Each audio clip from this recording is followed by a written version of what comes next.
guys, I hope you're all having a wonderful day today. For those of you who are returning back to my channel, hello and thank you so much for coming back. I appreciate it so much. And if you are new here, hey guys, my name is Katie. I post new videos on my channel every week and I would love it if you would hit that subscribe button down below to become a part of our little corner of the internet here.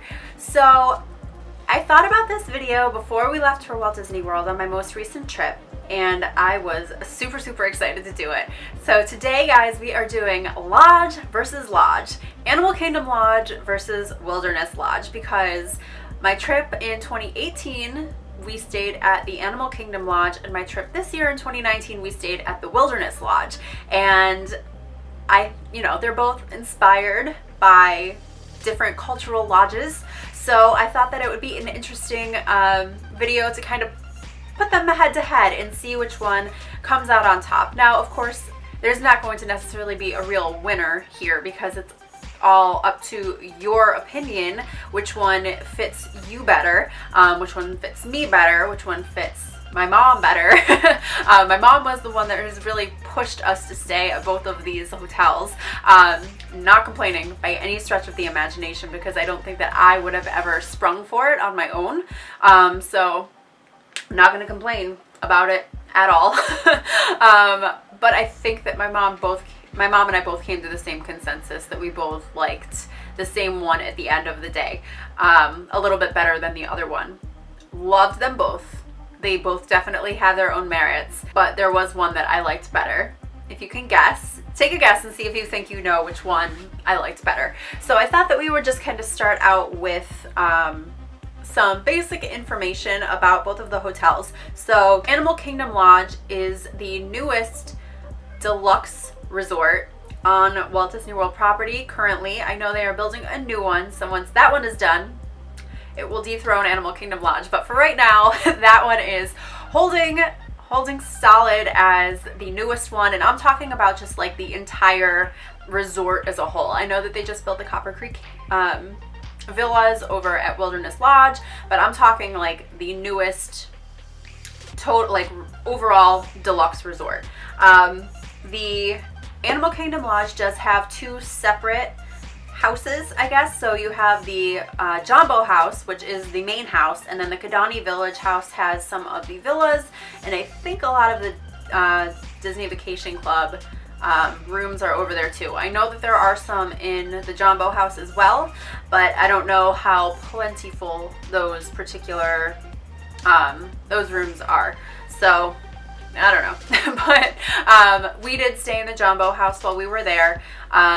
It does have 972 rooms, but it feels so small. Like, you don't feel like there are a ton of people there. So that park, obviously, if you can't tell by the name, is closest to the Animal Kingdom, which is a plus and a minus depending on how you want to look at it. Being so secluded from all of the other parks does give it a quieter, more calm vibe. I don't feel like there's as much foot traffic in Animal Kingdom Lodge as there was in Wilderness Lodge, just because of where they are located. So I think you really need to make a point to go to Animal Kingdom Lodge. The resort itself is inspired by African village huts, which is really cool. The outside looks really neat, and the inside is just, gorgeous. There's a ton of different cultural, I don't want to say artifacts, but that's the only word that's coming to my mind. So we're going with artifacts in the lobby so that you can read about different things within the culture. And then, of course, I think the biggest draw to Animal Kingdom Lodge is that they do have their own savannas. So there are 3 separate savannas. There are 2 that are visible from the Jambo House, and then there is one that's visible from the Kidani Village House. It's an incredible experience to, if you have a Savannah view room, which we did when we stayed there, you wake up, you go out on your balcony, and there are giraffes just walking around, birds and wildebeest, maybe not wildebeest, but other 4-legged creatures that are just walking around, and it's incredible, because where else do you get this experience in America? Probably not too many other places. And honestly, even if you do, Lord only knows how they're treating those animals. Like, that Disney is treating those animals super, super well, and that they're being cared for very well. But I think because the animals are there, there's so much to be careful about at that lodge that it gives just a very quiet and chill vibe. The music loop there is one of my favorites to listen to. I think it's such a beautiful music loop, and it's just very calming, and there's a lot of drums. But I think, again, because the animals are there, because they have that music going on outside, they don't want anything that's too like raucous or loud or crazy, because they don't want to spook any of the animals. They do have several different sit-down restaurants. They have Jiko, Boma, Sanaa, and the Mara. And then they also have, Jiko, Boma, and Sanaa are all sit-down restaurants. Boma is a buffet, and then Jiko and Sanaa are, I guess, a la carte restaurants. The Mara is your quick service restaurant, and it is outside by the pool. And then they also have a Victoria Falls lounge, which is really beautiful, and I think is above, it's either above Jiko or above Sanaa, so you're able to order some food up in the lounge from whichever restaurant it is that's above. There are two, so Boma and either Jiko or Sanaa are at the Jumbo House, and then the other table service restaurant is over at the Kidani Village House. They have two pools. There's one at each respective house, I guess. And then you are not able, they don't advertise that you're able to really watch any shows, because they keep the animals so far removed from the fireworks and any sort of loud noises. But when we were at our room one night, we were able to see fireworks. I don't know which park it was from. I would assume probably either Hollywood Studios or Epcot, but we were just getting ready to go out, and I just saw fireworks springing up over the trees, so that was a pretty cool thing. And then there are a lot of ways that they take advantage, and not in a bad way, but that they take advantage of the animals. So there is a Starlight safari that we did there, which is truly an incredible experience. Now, this is open to anyone. You don't have to be someone that's staying there. I think it gives kind of a cooler vibe if you are staying there and you go on this. So if you can't guess, it is a nighttime safari. So it's a very small safari. I think it's only 12 people. They do 2 per night. And it's apparently a very hard thing to get on. So if you want to get in on this, book it early. Book it as soon as you book your hotel, like book that. We booked it in December, I think, for our May trip or April trip. And our concierge was really, really impressed that we even got it, because she said that so many people come and then they ask to be on it and they can't get them a seat. So that's a really, really cool one. That is, I think it was either $60 or $70. And it was an hour or 2 hour safari. So that's a really cool experience. They have a lot of sit downs with the animal trainer or with the animal keepers. A lot of different, I think, wine tastings and stuff that kind of revolve around that. So they offer a lot of opportunities for you to learn more about the animals, which I think is a really neat thing. And yeah, I loved the vibe there. I will say, like I said before, it is a hike, a bit of a hike to get to any of the other parks from Animal Kingdom Lodge. But if you really like Animal Kingdom and that's where you're spending most of your time, it's right there, and it's very easy, and the buses come frequently. You do only take bus transportation from here. There's no other forms of transportation that you can take from Animal Kingdom Lodge. But yeah, it's a beautiful place, and I would recommend it over and over and over again to anyone who will listen.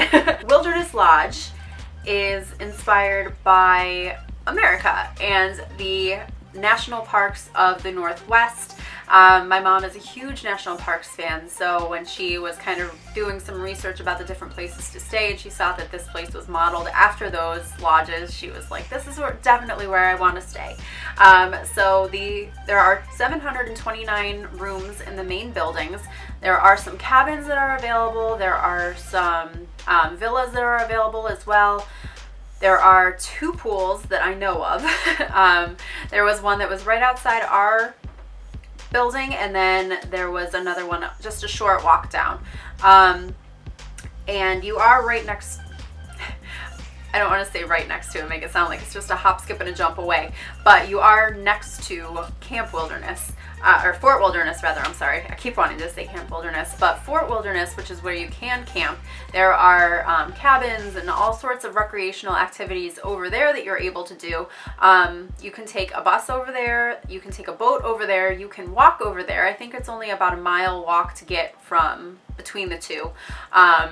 They have horseback riding over there, they have bikes, they have boats, they have archery. There's all sorts of stuff that you can do, and so it's not terribly far away. So if you're not really like, I want to sleep outdoorsy, but I like to do outdoorsy things, then at least that's an easy, an easy place to get to do those outdoorsy things.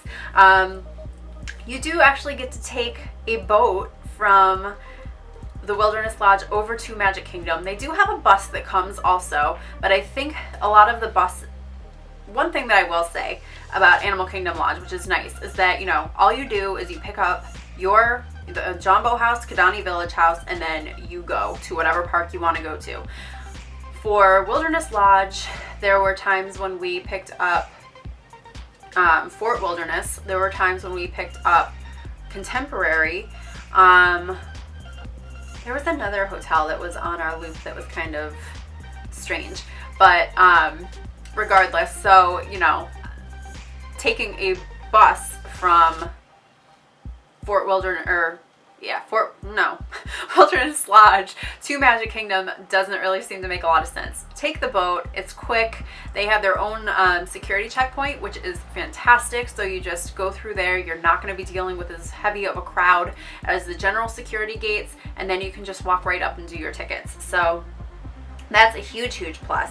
The vibe there is definitely livelier than the Animal Kingdom Lodge is. There's nothing that they really need to take into account. All of the music is kind of taken from from Western movies, so it's all very epic and very adventurous and a little bit louder.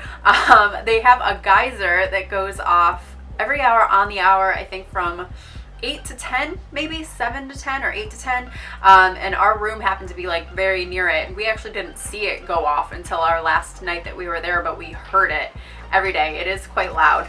And then depending, we had our room overlooked the pool, so I mean that was a little bit loud. They do have different views, of course, so you can do a courtyard view, you can do a nature view, which basically just overlooks trees. They do have a fireworks view because you can actually see the Happily Ever After show, at least the fireworks, not the projections on the castle, obviously, from Wilderness Lodge. They play the music and everything. It was actually kind of funny when we were coming back. Our last night, we had intended to watch the fireworks, but we did end up getting back a little bit later than we meant to, because I got us so turned around in Disney Springs. But we were walking up and they were playing like this poppy version of Go the Distance, and I'm like, oh, well, that's different. And then I was like, wait a minute, no, I know this. This is from Happily Ever After. So they play it throughout the entire resort apparently, which is cool. So yeah, you can go down to the water, you can watch the fireworks, you can watch the electrical water pageant, which is charming in itself. They have a ton of different restaurants to choose from, and we ate at a lot of them actually. They had the Storybook Dining at Artist Point, which is just dinner and it's just characters. It's just a character meal, rather, with Snow White. They have Whispering Canyon, which is a bit of a livelier meal, I guess. They kind of play around with you a little bit, and that is legit, like, right in the lobby. You walk in the hotel, and it is right there, which adds to the lively atmosphere. I'm very glad that we didn't have a hotel room that overlooked the lobby. I was glad that we were down a little bit further, because I think that might have been a little bit annoying, but that's just me. They have Geyser Point, which is a quick service sit down type place. You can actually go up and get something to go, or you can sit down in the restaurant and have your meal there. They have the Roaring Fork, which is the quick service, and if you watched my my food video, which if you didn't, I'll leave a link to it down below. I will give that a raving review. That is an amazing quick service restaurant. We really enjoyed that place a lot. And then they also have the Territory Lounge, which is right outside of Artist Point, and it offers a lot of delicious foods as well. So that's pretty much all I really have to say individually about each place. I will say that both of the hotels have really nice spacious rooms. We had at Animal Kingdom Lodge, we had a room with a bunk bed and a queen bed because we did have 3 people, so that ended up working out pretty well. You know, the bunk beds weren't the most comfortable thing in the entire world, but you know, they were fine. And the Wilderness Lodge one did have 2 queen size beds, of course a shower. Both had the vanities outside of the room, which was nice, or outside of the, you know, shower and toilet area. I think they're pretty comparable in size. I don't think that I would say that one is like massively bigger than the other one. I think that they were both a pretty decent size, very, very nicely themed to their respective resorts. I will also say that when we stayed at the Animal Kingdom Lodge, we had a room that had club level access, which was really nice. We did not get that at Wilderness Lodge because it would have been, I think, almost $500 extra for us to have club level access. And that is bonkers. So yeah, we were not paying that. But what is really nice is that, you know, you can go up there and they have food out all day long. So it worked really well for us when we were at Animal Kingdom Lodge. We would go upstairs and have breakfast every day.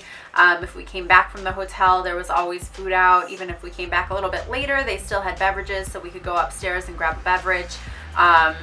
They had, you know, they would switch food out all the time, and it was all sourced from the restaurants that are on that property, which is really fun. So you kind of get a taste of all of the different restaurants without actually having to go to the restaurant, which was funny because we actually had reservations for Boma for breakfast one day, and I was like, oh, I feel like I've already eaten so much of this food from just being up in the club level. But I will also say we didn't miss having it when we were at Wilderness Lodge.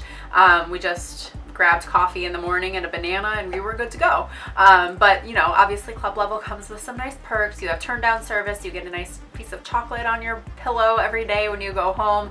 They do a nice little printout of what your itinerary is going to be for the next day with, you know, the weather and any suggestions that they have that you're not already doing. So, you know, I think it could be worth it. It also maybe isn't. So it's definitely something to weigh for your own preferences. But yeah, I think at the end of the day, if I had to choose a winner, I think my mom and I both agreed that we liked Animal Kingdom Lodge better. I don't know if it's just, it has like a sentimental place in my heart because that was where we stayed for our first time back in such a long time, or if it was like legitimately like just the vibe and everything. But yeah, I just really liked that place a lot. Everybody was so kind there. I loved like when you walk in the door and everyone says Jumbo, and I loved that. But I will say I would atmosphere and overall enjoyment of the resort, I guess, I would give to Animal Kingdom Lodge. But food, I would hands down give to Wilderness Lodge. Granted, we didn't eat how we ate at Wilderness Lodge at Animal Kingdom Lodge, but I'm not super duper adventurous with my food, and a lot of the food at Animal Kingdom Lodge is like African inspired food, so that's probably something to do with it. I'm obviously a little bit more comfortable with just American food, and trying really anything at the Wilderness Lodge. So overall though, if I was forced to choose between the two to stay, you know, if I had to choose between them, I would go with Animal Kingdom Lodge. So yeah, That's what I'm that's what I'm settling on. So let me know if you guys have either been to these resorts before or stayed at them, and let me know what your thoughts and opinions are on either or both of the resorts, and if you had to pick one, which one would you choose? Or if you haven't been to either of these resorts before and you had to pick one just based on what I told you guys, let me know which one sounds like it would be a more enjoyable time for you. It's a tough choice because they're both really nice. So that's everything that I have for you guys for today. Thank you so much for watching. I truly appreciate it. If you enjoyed this video, definitely give it a big thumbs up and hit that subscribe button down below, and I will see you guys in the next video. Bye!